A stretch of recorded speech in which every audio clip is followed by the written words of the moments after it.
Hello everyone. It's so good to be here with you today. So as we start, I want to share with you a phrase in Arabic that I love the most. And it says, "Al-ilmu nur wal-jahlu dhalam." And that means knowledge is light and ignorance is darkness. My life was pre-planned on my behalf, just like generations of women before me. And my life was so simple. It was to grow up with an unblemished reputation and then to enroll at a university as a way to buy time until I got married. To grow up and then, of course, to enroll at a university until I got married. Getting married early was so much more important than completing a degree or aspiring for a successful career. I got married when I was 20 to the most eligible bachelor in our community, and my parents were thrilled. His mom was the one that she did the initial introduction. She saw me initially when I was 16 years old. I was coming from school in my brown uniform and she was visiting my mom, and that's when she decided that I would be a perfect match for their family and specifically for her son. In my situation, I was open to this because that's all I knew at that time. But I only had one condition, and the condition was that I wanted to complete my education. I wanted to graduate with my bachelor's degree. I didn't know then how this is just the graduation, how much it's going to save me in the future. Because knowledge is light and ignorance is darkness. So we got married and we moved to San Diego, California to follow his career aspirations. I thought that with this marriage and the move to the US, I could finally be allowed to discover my identity and be respected for who I truly am. So far away from the culture, I could finally grow beyond my vase. But to my shock, my vase was FedExed from Jordan to San Diego, and I was expected to continue to follow and obey.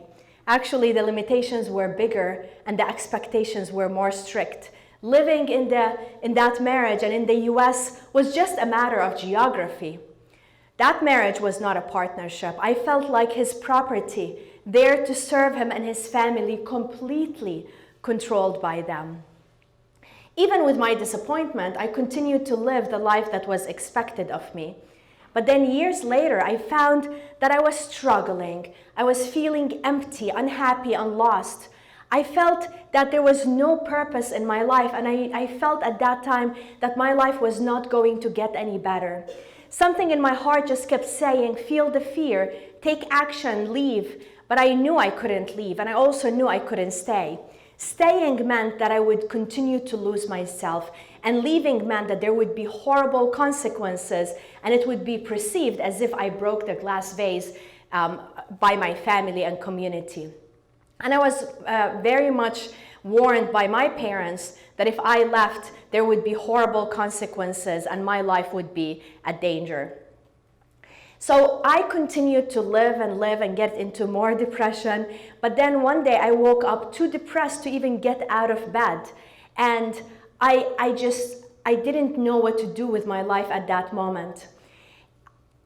By the end of the day, my heart just could not handle it anymore, and I packed and I left. Going to bed that night, I knew that I cracked the vase, and as terrified as I was, I knew that I made the right choice. I can tell you this, it turned out to be so much worse than I've ever imagined. Not only did my entire family disown me, but one attempted to have me killed, and that one is my father. Because in the Middle East, we believe in something called honor killing, or they believe in it.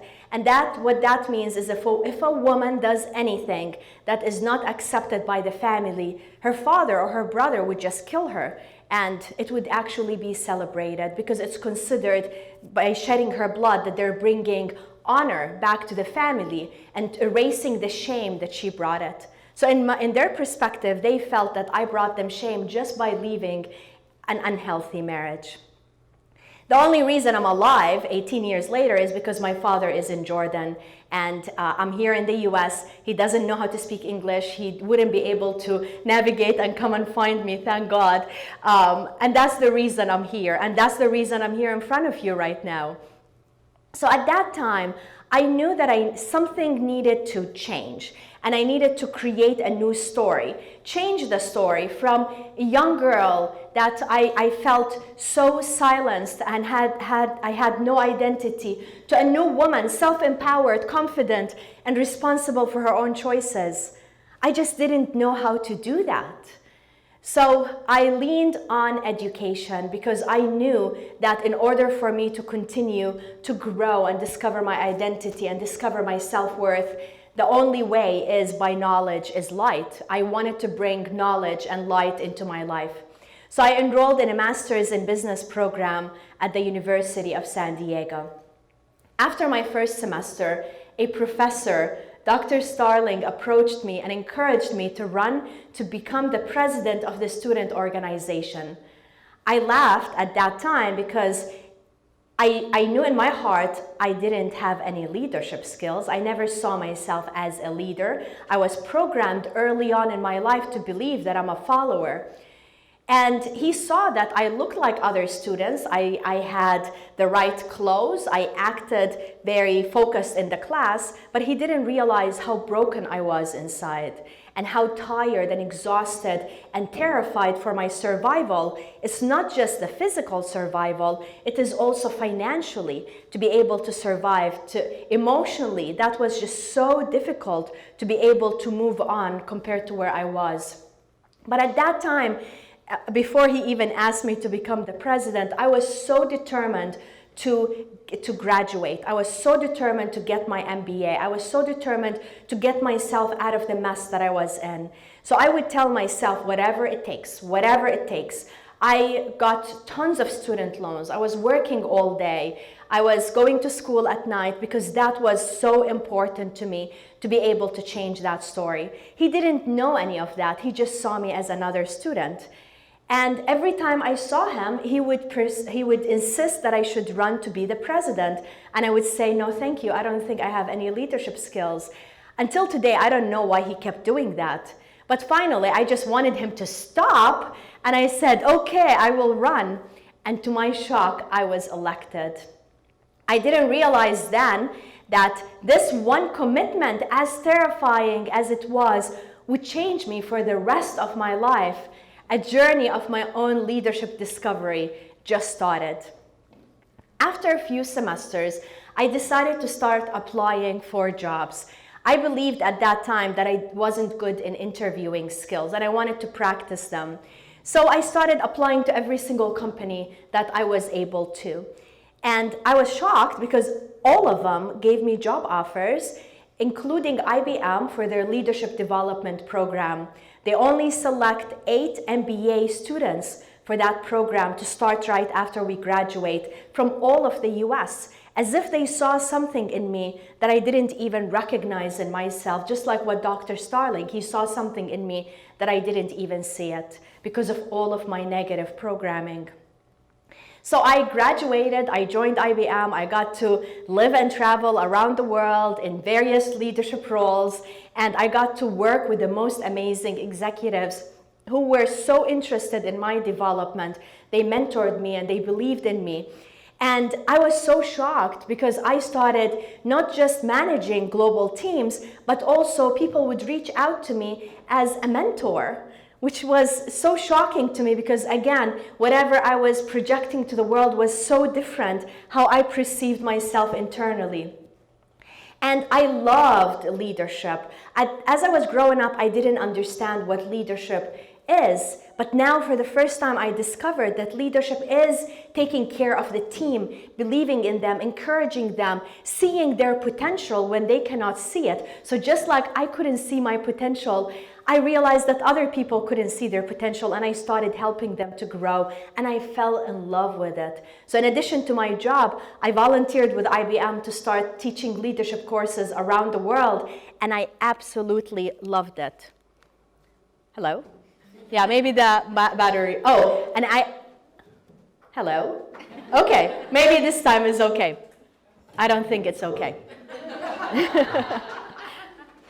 1, 2, yeah, maybe we need battery. If I speak loud, would you hear me? And I absolutely loved it. And I realized that now it is my opportunity to give back and help people across cultures discover their potential, but mainly help them transform their internal limitations, the fear, the vases that are stopping them. One thing I learned for a fact is that we're all living with vases, regardless of our background. They come with different colors or shapes, but they all inhibit us from living the life that we deserve. And that became something that I'm so passionate about, to help people shatter these vases, believe in themselves, and continue. And, oh, much better.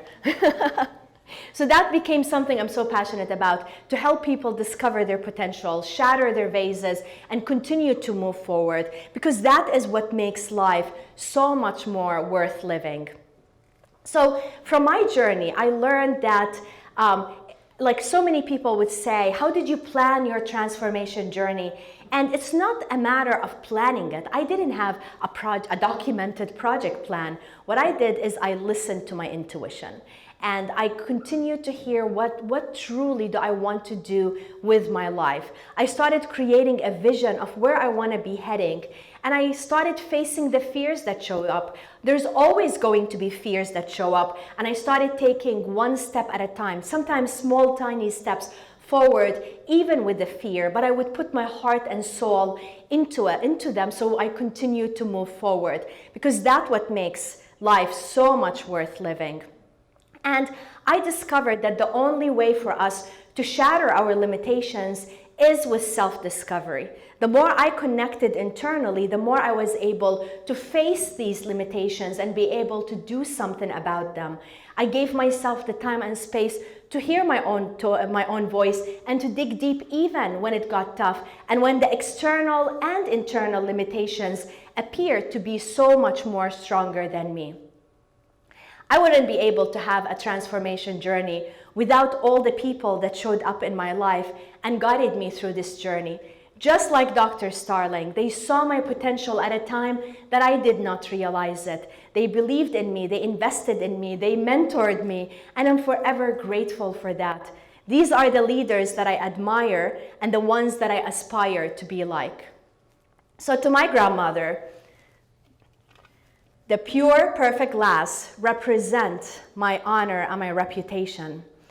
But to me, it represents the unrealistic limitations that I choose not to obey. I look at all of you and I wonder, what vases are you living with? Who told you not to follow your dreams? Who told you not to be yourself? What is holding you back? Is it your culture, a relationship, a job, or is it you? Are you living with the expectations to protect your glass vase? Well, we all have a choice. We can continue to keep our glass vase perfect, clear of any cracks, and continue to satisfy everyone around us and worry of them judging us. And then the worst part is pass it to the future generations and expect the same thing from them. Or we can simply smash it. Smash it into a million pieces. Smash it with all the fear, the worry, and the shame that it represents. What would you choose?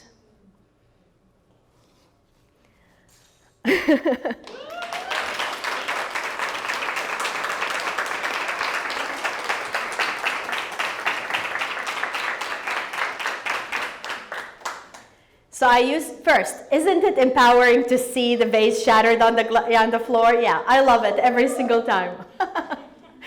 I used to think that it's just me walking around with limitations because of my upbringing in the Middle East and the horrible stories that I was told since I was a little girl. But this story, same exact vase, the fear of making mistakes, the worry of being judged, the aspiration for perfection is stopping them from being creative, from believing in themselves, from moving on with their lives.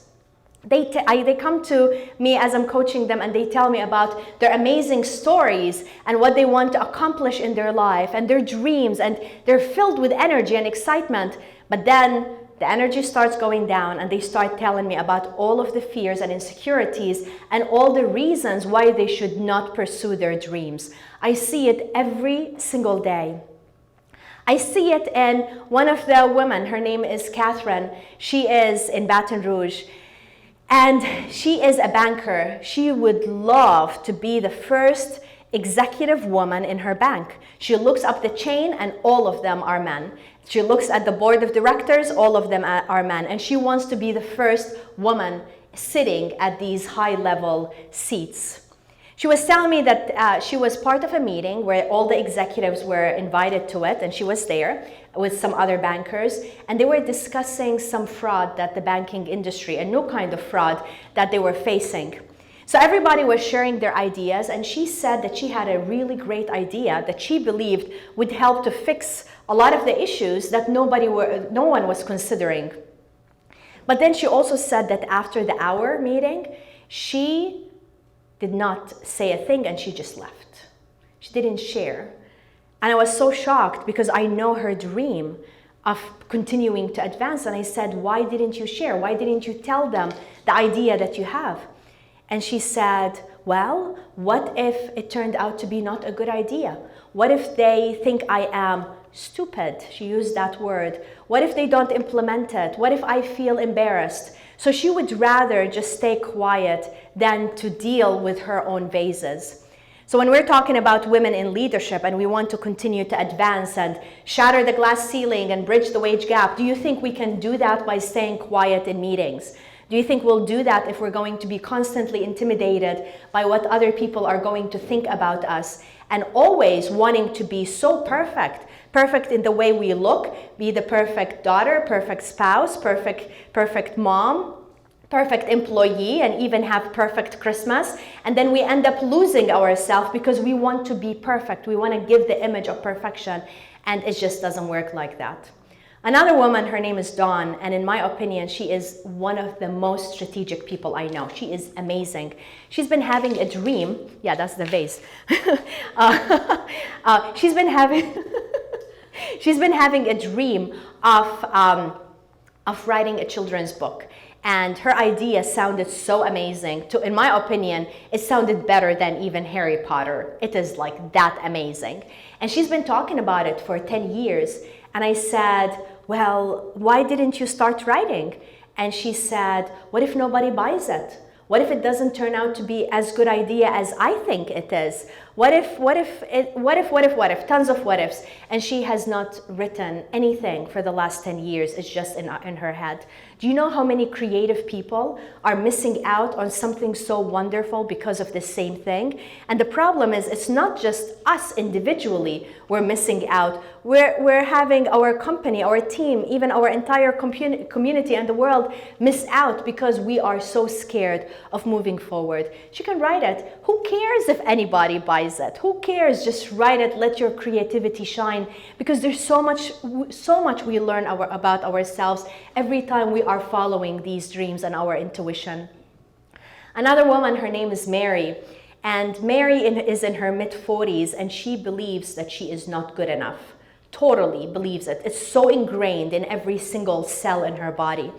And of course she wants to continue to grow, and she wants to achieve bigger dreams, but she's stuck in her vase that she is not good enough. That's the story she keeps telling herself. So as I was coaching her, we were trying to figure out where this came from. Like, how is it possible for somebody to think like that about herself? And it turned out when she was 12, her coach for a sports team did not select her for a certain activity. And at that moment, as a 12-year-old girl, she told herself that the reason she was not selected is because she wasn't good enough. And she lived with that same programming all her life. Can you imagine how much more she would have achieved if she truly believed in herself, if she didn't have this one negative programming that's playing in her head every single day, every time she has to speak in a meeting, every time she has to present, every time she's interviewing for a job, she's constantly, most likely, telling herself before these meetings that she's not good enough. And do you think she will get these opportunities and be able to shine? Absolutely not. This vase is stopping her. So from my journey, I want to share with you 3 lessons that I learned that are so essential for us to continue to grow and believe in ourselves and to shatter the vase. The first one, now do we have battery? We need battery? Oh, wait, this one. Thank you. So I'm just going to look at you. Yeah, we're having battery issues today. So the first one is we need to recognize that the beauty is in our cracks. The crack that my grandmother told me about, to her, represented something so ugly, something that I should be ashamed of. It is the mistake that's going to result in me being rejected by my family and community. But I believe that the beauty is in our cracks. The beauty is that come from the mistakes that make us unique and all the growth and the lessons that we get out of that. It is okay not to be perfect. It is okay to make mistakes. It's okay to recognize our beauty and the things that many women, we try to hide about ourselves, to recognize that this is the blessing that we have for our life and also for the future generations. So one of the things that I love, and I learned about it when I lived in Japan with IBM, and if we can go to the next one. I'm going to try to make it easier. I don't know. Something that I learned when I lived in Japan, they believe that when a pottery gets broken, they can glue it back with gold, copper, and silver. And they believe that it becomes even so much more valuable and worth so much more when it is being put together. Can you imagine about our lives if we start seeing our lives like that? That our beauty is because of these cracks, and they're coming together with gold, copper, and silver to make us so much more valuable to ourselves and to the world. Don't you think we can start seeing ourselves in a whole different world? I was traveling last week from New Orleans, because I live in Baton Rouge, from New Orleans to New York. And there was this man sitting next to me, and we got on the plane, and when they closed the door and announced that the door is closed and we're ready for takeoff, he realized that he forgot his passport at the check-in counter, and the guy freaked out. So as I was listening to him, talking to the flight crew and screaming out of control, I could recognize the accent. It's a Middle Eastern accent. So he couldn't communicate with them, even though he lives in New Orleans, but his English is really bad. So I volunteered to start interpreting, and I started talking to them and calming him down and trying to explain to him what they were saying, because the man assumed that they're going to stop the flight or go back to the gate, open the gate. They're going to take time for him to go out, get his passport, and come back and sit back next to me. That's what he thought. But of course, they were explaining something very opposite of that he didn't want to understand. So after we communicated, he ended up deciding to stay. They closed the gate and we took off. And he started asking me questions immediately. And I knew where he was going to head. It's always the same questions. His first question to me was, he said, "Are you married?" And I said, "No, I am divorced." And we have a body language in like a certain thing we do in our body in the Middle East, which represents like a lot of shame. And he is like this. So he started doing this. He forgot I just helped him. And that meant that it's very shameful. And he's like, "What is wrong?" As if there's something wrong with me. And he said, "How would your parents allow you to get divorced? How would they allow you to live alone?" And the man was going crazy on me, totally judging me. But to me, I was entertained because I have a lot of confidence in myself. I believe that my beauty is in my cracks. I'm not going to allow someone like him to put me down, which that's exactly what he was trying to do. Part of his programming is to look at what he believes is the negative thing about other people and make them feel so horrible about themselves. So I ignored him, and part of ignoring him is I just went to sleep. I fell asleep and then let him talk. And I fell asleep. When I woke up, he was so excited to share with me that he found the passport. And I was so shocked because he was going through all of his bag like so many times in front of me. And I said, well, congratulations, that's great. And I said, where did you find it? He said, I found it in my shoes. So he had his passport. I don't know why he had his passport in his shoes. And how would he forget or not feel that it is in his shoes? And as we were landing in JFK, we were on top of water. And he looked at me and he said, I was right next to the window. And he said, is this the Mediterranean? And I'm like, and you're judging me? So this man who has his passport in his shoes and thinks that the Mediterranean is on our way landing 20 minutes away from JFK, thinks that he can judge me and make me feel horrible about myself because of my cracks, because of my beautiful decisions that I made in my life. Think about the people that you're worried of judging you. Think about, most likely they do have their passport in their shoes, who knows? Or they have something else in their shoes, and we're just so worried about these people. And so many of us, we end up having a whole new identity, a whole new mask, because we don't want them to see our cracks, our mistakes, our opportunities, our choices. We don't want them to see that, but we forget that we all have our own issues. This guy has his own issues, and he's masking them by judging me. So I want you to remember that. Now, the next thing I want you to, second lesson, is to observe the beautiful ripple effects.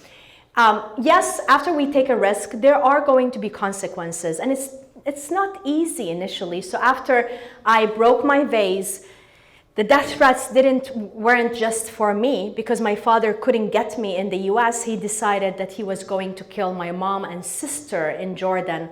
My mom at that time was 49, my sister was 17. Can you imagine a 17-year-old girl going to sleep every night and praying to God that she would wake up alive because she's afraid that her dad would kill her at night? So horrible, and it doesn't make any sense. So we had to have my sister and my mom escape from Jordan with nothing, totally escape and come to live with me in the US. Initially, when we were living together, we were living in a very dangerous area in San Diego because we couldn't afford to live in a safe area. We had no furniture, and the three of us, we were living in a one-bedroom apartment because that's all we could afford. It was, like, when I remember those days, it was absolutely horrible. And a lot of people would look at that and say, you see, that's what happens when you take a risk. That's why we shouldn't take a risk. That's why we shouldn't be courageous. Who do you think you are? Everybody else is living, and many times in abusive lives, but they deal with it. What's wrong with you to take a risk? That's what I've heard this so many times. But let me tell you where we are today. My mom owns her own daycare. She became the first businesswoman, entrepreneur in our family, and these little kids love her. She cooks for them organic food, and she takes care of them. The parents are in love with her. My sister, she finished not just her bachelor's, her master's as well, and she is growing in leadership. And she happily married, and she has a beautiful 8-year-old son. His name is Alex. So Alex, when he was 3 years old, he came to visit me with my sister from San Diego. He came to visit. As I mentioned, I live in Baton Rouge. My sister and Alex live in San Diego. And it was his first flight ever. He was so excited to, of course, fly to see his auntie, but he was stuck in an airplane all day. He was just like filled with energy, and he was unleashed when I opened the door to my home. And he went to the coffee table and he saw this. No, yes. And he saw this. And it's a ball that I collect broken shards every time I speak because I am so proud of them. And they keep reminding me to feel the fear and take action and be courageous. So I put it there. And as he walked in, that was the first thing he saw. And he looked at it and he said, Dima, what is this?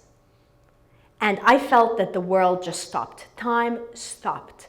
I never thought of the ripple effects of the risk that we took and how we changed our stories, my mom, my sister, and myself. And I started thinking, do I tell this little kid, the 3-year-old kid, that your auntie is crazy and she likes to collect glass shards, all the glass shards? Or do I tell him that because of these beautiful shards, you are here today, you are healthy and safe, we created a better future for you, that because of these shards, your grandmother is healthy and safe, your mother, your auntie, and we created a whole new story. Now when I see my mom playing with Alex in her kitchen as she's cooking for him, I never hear her talking to him about the glass vase and the importance of being perfect and that he shouldn't make mistakes and that he should be worried of how he's judged by others. She never talks to him about these things. Instead, she tells him to continue to believe in himself, to continue to make mistakes, to color outside of the line, to dream, to have big hopes for his life. And she always tells him that whatever decisions he takes in his life, we're always going to be there to support him. And that is the beautiful ripple effect. That's what makes life so much more worth living, because that one experience made me realize that the risk that I took when I shattered the vase, when I believed in myself, when I decided not to allow these external limitations to stop me and the internal one, now it's having a beautiful effect on Alex and all the future generation in our family, and that's very much worth it. Okay, my clicker, next one. Yes, please. And now this is Alex, so now you can see him. Yeah, so maybe he was 4 in this picture, but he's a little American boy who has his own dreams and he loves to play, he loves Legos, and now he's so much into Lamborghinis for an 8-year-old. So let him dream, it's good. Okay, so next one, please. The next lesson is to continue to feel the fear and to take action anyway. So many people, they tell me, wow, you are so fearless to take such big decisions and risks and to leave a bad marriage. Then I ended up quitting IBM and starting my own company, which is very terrifying. But they don't realize that I don't do these things because I am not afraid.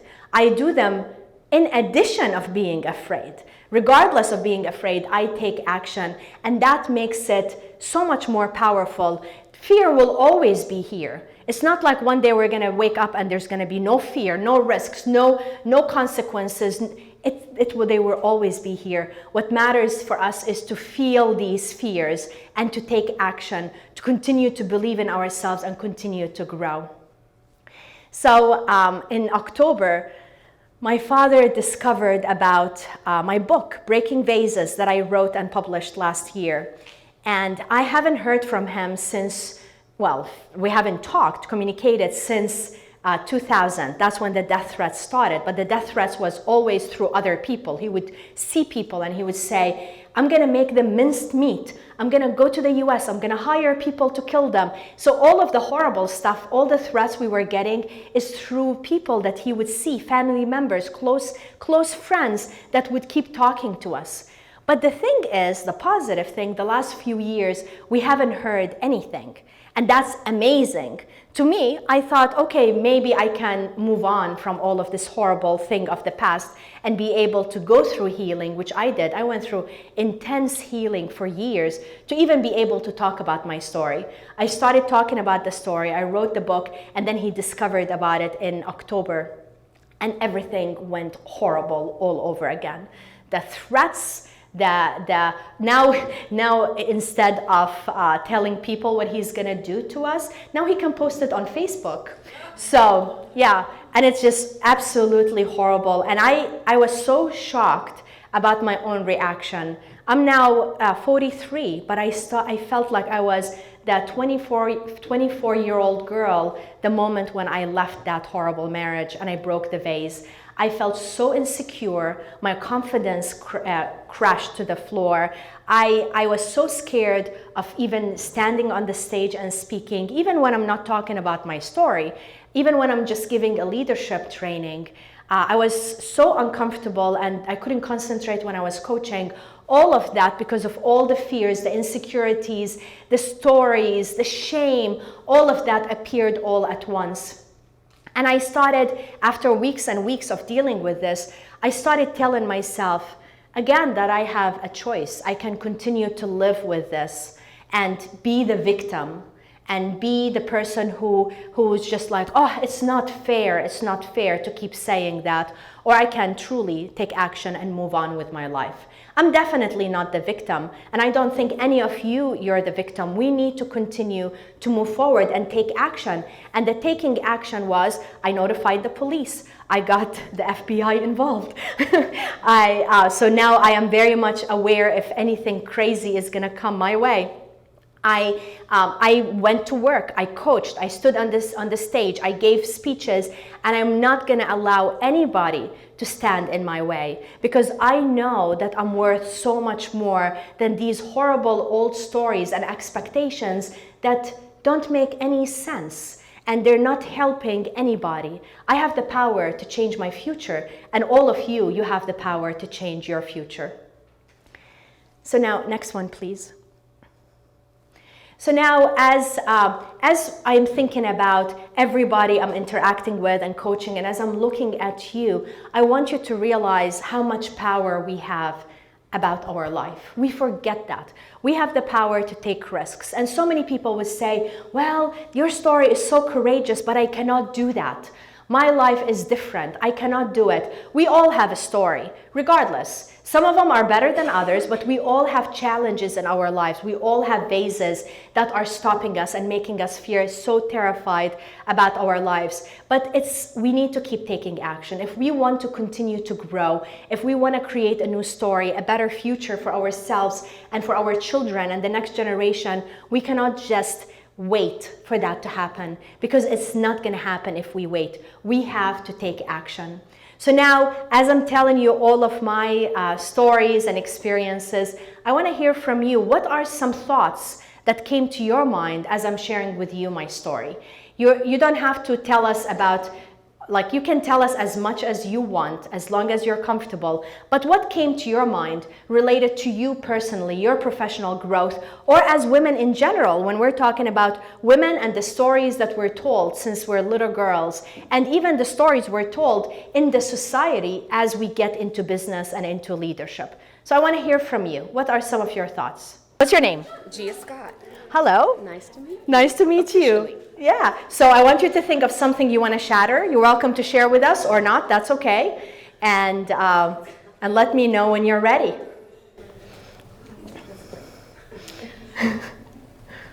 It actually goes along with something you said about letting go of trying to be perfect. I know so many of us who are in the junior league, that's the type of personality we are, which basically is the reason why we're part of this amazing organization. And I struggle with that on a daily basis, because I'm such a giver, and I want to give, sometimes to my detriment, because I just want to make that other person either happy or have that warm and fuzzy feeling, but sometimes I want to either get it back and I don't get it back, or, I mean, just, y'all all know probably what I'm talking about. And so I probably need a shatter wanting to be perfect all the time. So what you're going to do about it? No, before this.